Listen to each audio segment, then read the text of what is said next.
Good morning all. आज का जो हमारा टॉपिक है that is your data types in PHP. Data type होता क्या है? Data type means the type of data we are storing in your variable. Variable आपने पढ़ा है, वेरिएबल क्या चीज़ है? Variable holds any value. जिस तरह की वैल्यू आप उसमें डालेंगे उस तरह का वेरिएबल वो कहलाएगा। जैसे कि आपने जावास्क्रिप्ट में various types of data type पढ़े थे, उसी प्रकार हमारे पास पीएचपी में भी 6-7 प्रकार के डेटा टाइप्स होते हैं। उनमें से सबसे पहला है आपके पास integer. Integer means plus minus positive value और negative value, minus infinity to positive infinity. जितनी भी आप वैल्यू डालेंगे वो सब किस में आएगी? आपके इंटीजर में आएगी।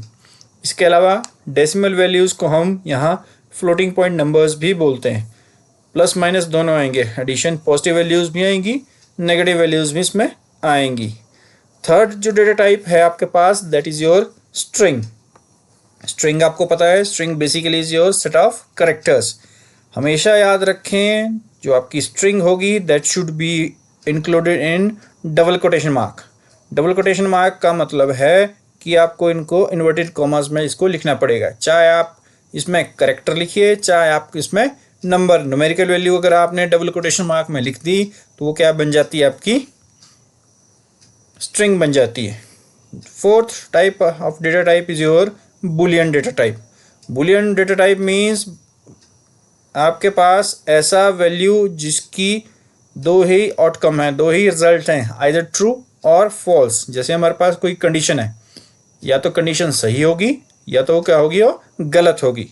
तो इस तरह का जो रिजल्ट्स आपके पास आते हैं तो उसको हम क्या कहलाते हैं? आपके पास बुलियन डेटा टाइप कहलाते हैं। ठीक है। नेक्स्ट है आपके पास एरे। एरे क्या चीज़ है? Array is a group of variable in group of values in one variable under the same name.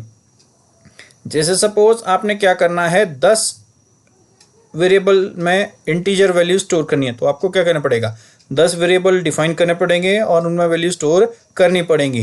Instead of declaring 10 variables हम क्या करते हैं? एक एरे डिक्लेयर करेंगे जिसका एक ही नाम होगा, सेम नेम होगा, और जितनी भी वैल्यूज़ होंगी उसको हम उसमें, जैसे 10 वैल्यूज़ हम बोल रहे हैं तो उसमें हम उसमें स्टोर कर देंगे। ठीक है। इससे क्या हुआ कि हमें बार बार एक ही स्टेटमेंट 10 बार नहीं लिखनी पड़ी। हम एक ही बार आपके वेरिएबल को डिक्लेयर करेंगे और उसमें 10 वैल्यू स्टोर कर सकते हैं। Next is your object. Object का कंसेप्ट आपने जावास्क्रिप्ट में भी पढ़ा है। इसी से रिलेटेड आपका रिसोर्स है। रिसोर्स क्या है? Resource is reference. Reference mean it's a link to the connection. जब आप पीएचपी में अपने डेटाबेस से डेटा उठाते हैं तब इस तरह का डेटा टाइप का इस्तेमाल हम लोग करते हैं। नेक्स्ट जो लास्ट डेटा टाइप है आपके पास that is your null. Null means null is a value which is undefined, unassigned and unavailable. ऐसी वैल्यू जिसको आप डिफाइन नहीं कर सकते। जीरो अपने आप में नंबर है, स्पेस अपने आप में एक कैरेक्टर है, ध्यान रखें इस बात का। फॉर एग्जाम्पल हमारे पास दो स्टेटमेंट हैं। हमने एक वेरिएबल लिया $x। हमेशा याद रखें जो आपका पीएचपी है उसमें हम जो वेरिएबल नेम होता है उसके साथ क्या लगाते हैं? डॉलर साइन लगाते हैं। हमने लिखा $x = 245 and $y = double quotation mark 245। तो जो ये पहला इज इंटीजर डेटा टाइप, और ये जो आपकी सेकंड स्टेटमेंट है इसमें हमने लिखा जो भी चीज़ लिखी है, जैसे हमने लिखा 245, इसको हमने क्या किया है? डबल कोटेशन मार्क में इन्वर्टेड कॉमास में इसको लिखा है। तो इसका मतलब क्या है? It is stored as a string. तो ये चीज़ों का ध्यान रखें कि आप किस तरह से अपने वेरिएबल में डेटा को स्टोर करवा रहे हैं। नेक्स्ट कंसेप्ट है आपके पास ऑपरेटर्स एंड एक्सप्रेशंस। मैथमेटिक्स में भी आपने different types of arithmetic operators पढ़े हैं। सेम कंसेप्ट हम अपने कंप्यूटर साइंस में लेते हैं। ऑपरेटर क्या चीज़ है? ऑपरेटर हमारे पास एक ऐसा सिंबल है जो कि एक या एक से ज़्यादा एक्सप्रेशन पे काम करता है या ऑपरेट करता है और आपको रिजल्ट्स प्रोवाइड करता है, जिसको हम क्या कर सकते हैं? किसी वेरिएबल में असाइन कर सकते हैं। ठीक है। तो तो जो आपका ऑपरेटर है जिस वैल्यू पे वो काम करेगा या जिस डिजिट पे या आपका करेक्टर है उस पे आप उसको अप्लाई करेंगे, दैट बिकम उन वैल्यूज़ को क्या बोला जाता है, ऑपरेंड बोला जाता है। ठीक है। And combination of your operator and operand is known as expression. जब भी ऑपरेटर की बात आती है तो आपके पास, जैसे अपने मैथमेटिक्स में पढ़ा होगा, x प्लस वाई, तो x और y क्या है आपके पास, वेरिएबल है जिसको हम ऑपरेंड बोलते हैं, और ये जो आपका प्लस है, ये जो सिंबल है आपका प्लस, इसको हम ऑपरेटर बोलते हैं। अब हमारे पास जैसे मैथमेटिक्स की हम बात करें, अर्थमेटिक ऑपरेटर्स होते हैं एडिशन, सब्ट्रैक्शन, डिवीज़न, मल्टीप्लिकेशन। आपने देखा होगा कि अगर आपने कोई नंबर ऐड करना है, अगर आप प्लस साइन इस्तेमाल कर रहे हैं तो उसके लिए आपको क्या चाहिए, दो वैल्यू चाहिए।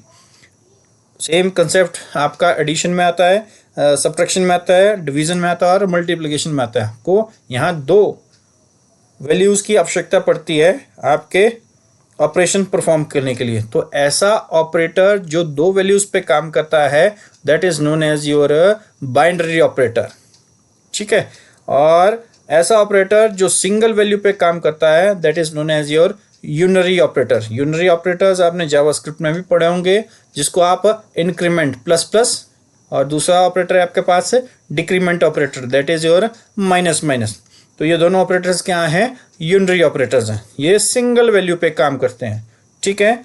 इसके अलावा आपके पास आपने कंडीशनल यूनरी टर्नरी ऑपरेटर पढ़ा है, ऐसा ऑपरेटर जो तीन वैल्यूज़ पे काम करता है। तो कंडीशनल एक्सप्रेशन ऑपरेटर जो आपने जावास्क्रिप्ट में पढ़ा है, that is an example of your ternary operator, वो तीन वैल्यूज़ पे काम करता है।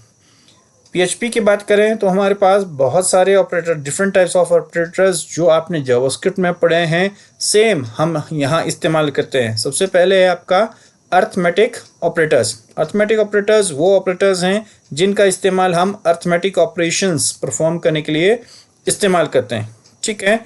और हमेशा याद रखें कि जितने भी आपके अर्थमेटिक ऑपरेटर्स हैं, दे रिक्वायर्स टू वैल्यूज़, मतलब दो ऑपरेंड चाहिए उनको काम करने के लिए। इसलिए जितने भी आपके अर्थमेटिक ऑपरेटर्स हैं उनको बाइनरी ऑपरेटर्स भी बोला जाता है। जैसे आपका एडिशन, सब्ट्रैक्शन, मल्टीप्लिकेशन, डिवीज़न।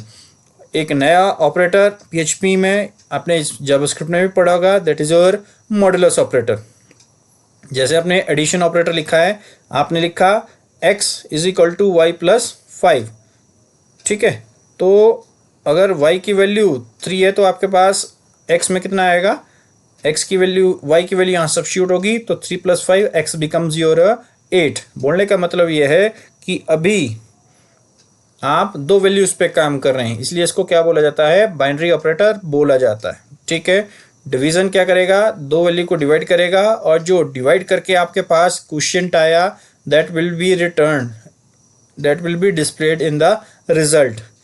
अब जब हम बात कर रहे हैं मॉडुलस ऑपरेटर या डिवीज़न रिमाइंडर ऑपरेटर, इसको भी बोलते हैं, मॉडुलस ऑपरेटर क्या करता है, दो नंबर को डिवाइड करके जो आपका रिमाइंडर बचता है, शेषफल जिसको आप बोलते हैं, शेषफल को आपको, रिमाइंडर को आपको रिटर्न करके देगा। इसके अलावा हमारे पास अर्थमेटिक ऑपरेटर्स में हमारे पास दो ऑपरेटर्स और हैं, जिसको जो कि है इंक्रीमेंट और decrement. Increment operator will increase the value of variable bye 1। ये क्या करेगा, जिस भी वेरिएबल के साथ इसको आप लगाओगे उसकी वैल्यू को 1 से इंक्रीज करेगा। डिक्रीमेंट ऑपरेटर जिसके साथ लगेगा उसकी वैल्यू को क्या करेगा, डिक्रीज करेगा बाय वैल्यू 1।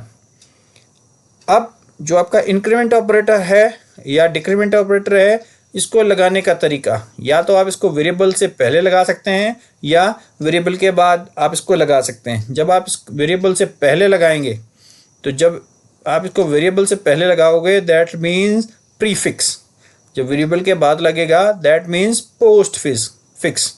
जैसे मैंने लिखा x is equal to plus plus y. Plus plus y का मतलब है पहले इंक्रीमेंट करिए, फिर उस आपका पहले y की वैल्यू इंक्रीमेंट होगी, देन आप क्या करेंगे, उसको असाइन कर देंगे x में। Same is your y plus plus, पहले इनिशियलाइजेशन होगी, पहले असाइनमेंट हो जाएगी, प्लस प्लस क्या लगा इसमें, प्लस प्लस बाद में लगा है, तो आपकी जो इंक्रीमेंट होगी वो बाद में होगी, तभी इसकी वैल्यू क्या है, x की वैल्यू 4 है इसमें। ठीक है। वैसे ही आप डिक्रीमेंट ऑपरेटर करेंगे।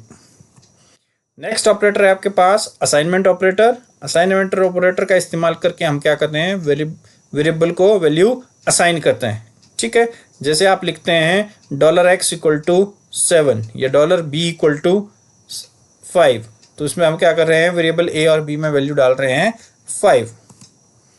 नेक्स्ट, अब हम क्या कर सकते हैं, इस असाइनमेंट ऑपरेटर के साथ कंबाइन करके आपके अर्थमेटिक ऑपरेटर का इस्तेमाल भी कर सकते हैं। जैसे मैंने लिखा प्लस इक्वल टू का मतलब है द लेफ्ट हैंड साइड, जो आपकी लेफ्ट हैंड साइड होगी उसकी वैल्यू किस में ऐड होगी, आपके राइट हैंड साइड की वैल्यू के साथ ऐड होगी, and that will be assigned back. जो आपकी ऐड होके आया वो दोबारा कहाँ असाइन हो जाएगा, आपकी लेफ्ट हैंड साइड को। ठीक है, जैसे इसका मतलब क्या है, इसका मतलब है जैसे मैंने लिखा x plus equal to y, इसका मतलब है x is equal to x plus y. जैसे एग्जाम्पल है आपके पास x माइनस इक्वल टू 7, इसका मतलब क्या है, x is equal to x minus 7। वैसे आपका multiplication equal to, division equal to और मॉडुलस इक्वल टू होगा। नेक्स्ट है आपके पास कनकैटिनेशन ऑपरेटर। कनकैटिनेशन ऑपरेटर का मतलब है, जब इसका इस्तेमाल हम तब करेंगे जब आप क्या करेंगे, दो स्ट्रिंग्स को, जनरली जो आपका स्ट्रिंग डेटा टाइप होता है उसके ऊपर ये काम करता है। ठीक है, स्ट्रिंग ऑपरेटर आपने जावास्क्रिप्ट में पढ़ा होगा, वहाँ ये आपका प्लस ऑपरेटर है, इसमें थोड़ी सी गलती है, ये आपका प्लस ऑपरेटर है, इसमें ये आपका जावास्क्रिप्ट में इस्तेमाल होता है। बात करें हम PHP की, तो यहाँ जो स्ट्रिंग ऑपरेटर है that is your dot. Dot is a string operator that is used in your PHP and plus is used in your JavaScript. Plus की बात करें, अगर आपके पास डेटा टाइप क्या रहेगा, अगर आपके पास इंटीजर डेटा टाइप है तो ये 2 नंबर को क्या करेगा, ऐड करेगा। अगर वेरिएबल्स जो आप इस्तेमाल कर रहे हैं उसमें ये डेटा क्या है, स्ट्रिंग डेटा टाइप है, तो ये क्या किसका काम करेगा, कनकैटिनेशन का काम करेगा। कनकैटिनेशन का मतलब है 2 चीज़ों को ज्वाइन करना। ठीक है, तो ध्यान रखें, जैसे मैंने लिखा है $x equal to India, $y is equal to is great, तो हमने क्या किया, इको कमांड का इस्तेमाल करके इसको आउटपुट कराया। तो क्या आएगा आपके पास, इंडिया इज ग्रेट प्रिंट होके आपके पास स्क्रीन पे डिस्प्ले होगा।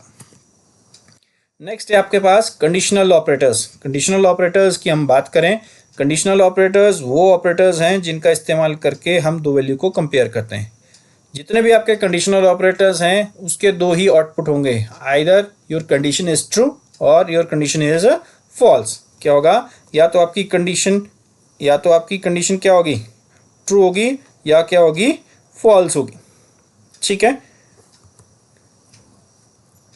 ये अब कंडीशनल ऑपरेटर्स में हमारे पास सबसे पहला ऑपरेटर्स है equal to operator. Equal to operator क्या करेगा, जो आपकी लेफ्ट हैंड साइड है उसको राइट हैंड साइड से कंपेयर करेगा और आपको रिजल्ट प्रोवाइड करेगा। नेक्स्ट है आपके पास not equal to. Not equal to operator क्या है, नॉट इक्वल टू ऑपरेटर क्या करेगा, left hand side should not be equal to your right hand side, उसको चेक करेगा कि क्या है, ये आपकी दोनों जो साइड्स हैं, दोनों जो साइड्स हैं, left hand side should not be equal to your right hand side. ठीक है, इसके अलावा आपके पास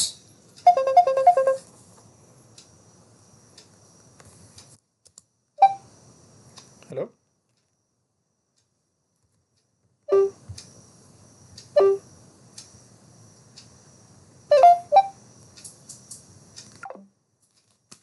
ठीक है, इसके बाद आपके पास क्या है, लॉजिकल ऑपरेटर्स हैं। लॉजिकल ऑपरेटर्स में हम बुलियन ऑपरेटर्स भी बोलते हैं।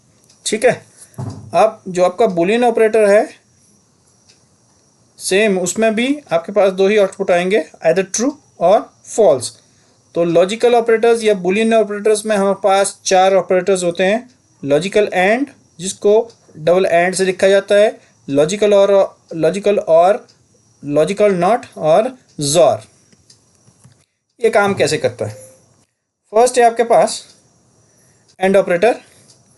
एंड ऑपरेटर क्या बोलता है, अगर जो कंडीशन, जो वैल्यू आप इसमें पास कर रहे हो, अगर दोनों ट्रू हैं तब इसका आउटपुट ट्रू होगा। अगर आइदर ऑफ कोई एक कंडीशन अगर फॉल्स होगी तो उसका आउटपुट भी क्या होगा, फॉल्स होगा। जैसे पहली कंडीशन फॉल्स है, दूसरी कंडीशन फॉल्स है, तो हमारा रिजल्ट क्या रहेगा, फॉल्स रहेगा। उसी प्रकार पहली कंडीशन अगर फॉल्स है, दूसरी कंडीशन हमारे पास ट्रू है, तो हमारा रिजल्ट क्या रहेगा, फॉल्स रहेगा।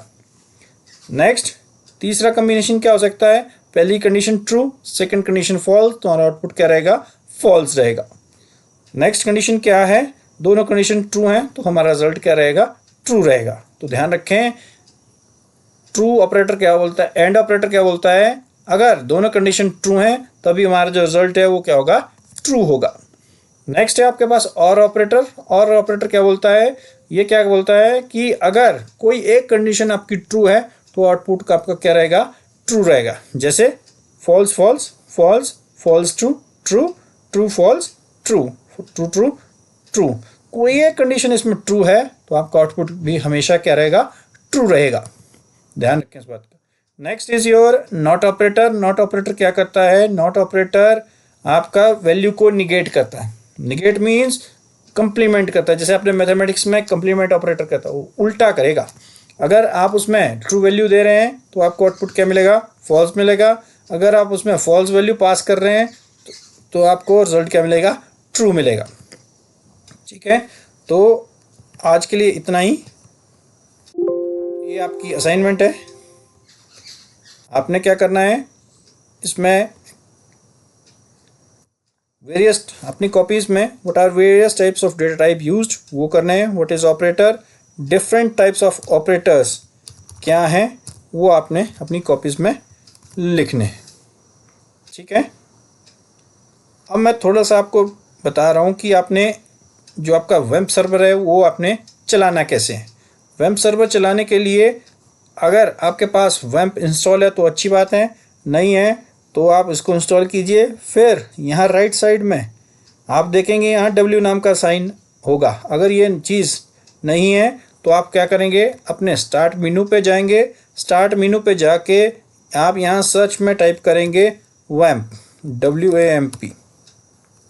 जैसे आप यहाँ टाइप करेंगे वैम्प तो आपके पास ऐसा कुछ पिंक कलर का ये आइकन आएगा, इसमें लिखा हुआ होगा स्टार्ट वैम्प सर्वर। इसको आप क्लिक करेंगे तो यस आपसे कुछ पूछेगा।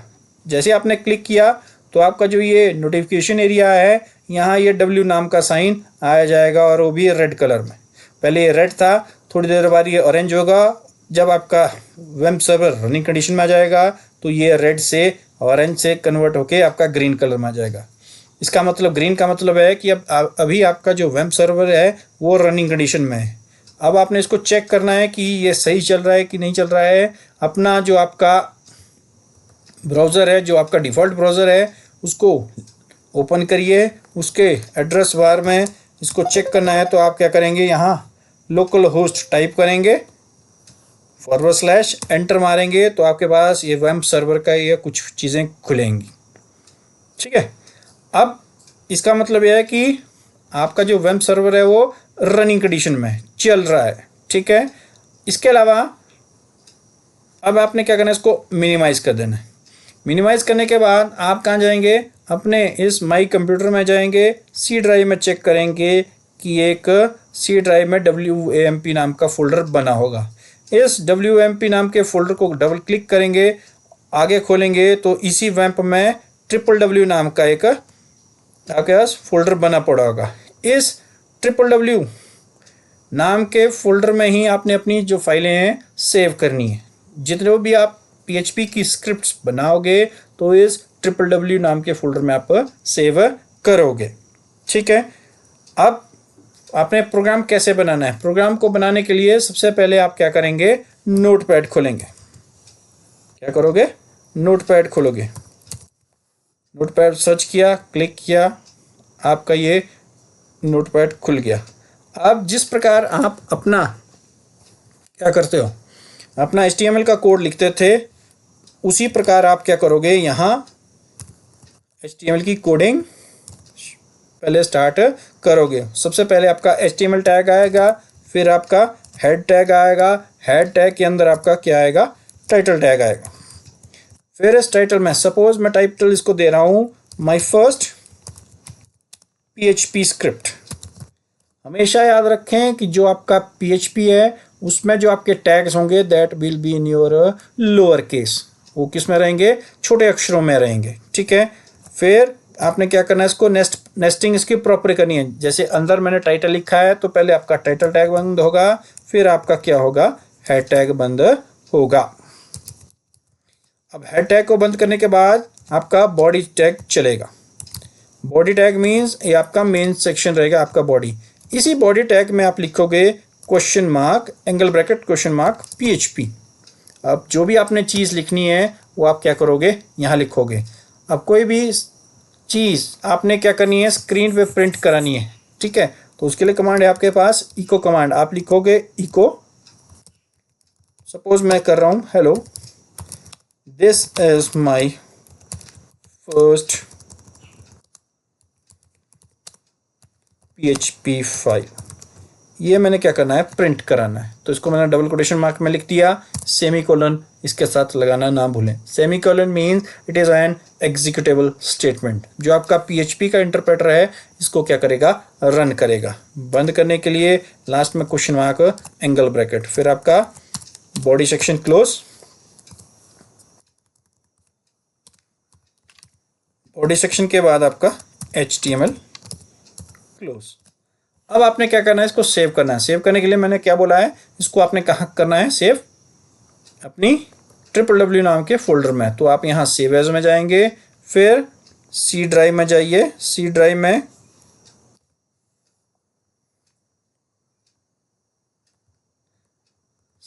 में आपका वैम्प नाम का फोल्डर है। इसी वैम्प में आपका क्या है, www नाम का एक फोल्डर होगा, उसमें हम इसको सेव करेंगे। अब आपसे क्या पूछ रहा है, लोकेशन हमने दे दी कि C ड्राइव में वैम्प में www नाम का फोल्डर में हम इसको सेव कर रहे हैं। नेक्स्ट आपसे पूछ रहा है कि आपके फाइल का नाम। फाइल का नाम देने से पहले हमेशा याद रखें कि आपने क्या करना है, इसको सेव एज टाइप में ऑल फाइल सेलेक्ट करना है। फिर इसके बाद इसको नाम देना है। सपोज इसको मैं नाम देता हूँ फर्स्ट, और जितने भी आपके PHP की स्क्रिप्ट्स होंगी उसका जो नाम होगा उसके साथ आपने क्या करना है, .php का एक्सटेंशन लिखनी है, .php नाम से।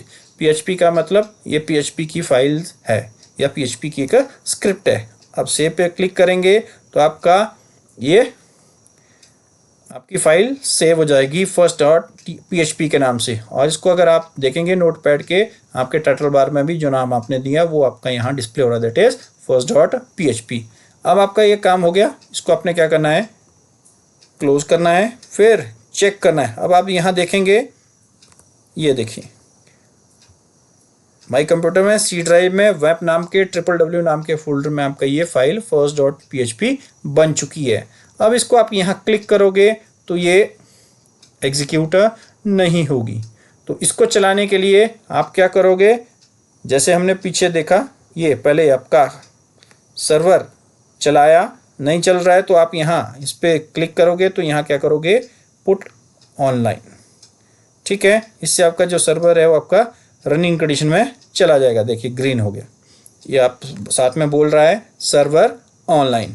अब इसको आप क्या करेंगे, जो आपका डिफ़ॉल्ट ब्राउज़र है वहाँ उसके एड्रेस बार में आप क्या लिखोगे, लोकल होस्ट लिखोगे स्लैश जो फाइल का नाम आपने दिया दैट इज़ first.php और एंटर प्रेस करेंगे तो आप देखेंगे कि आपकी फ़ाइल एग्जीक्यूट हो चुकी है।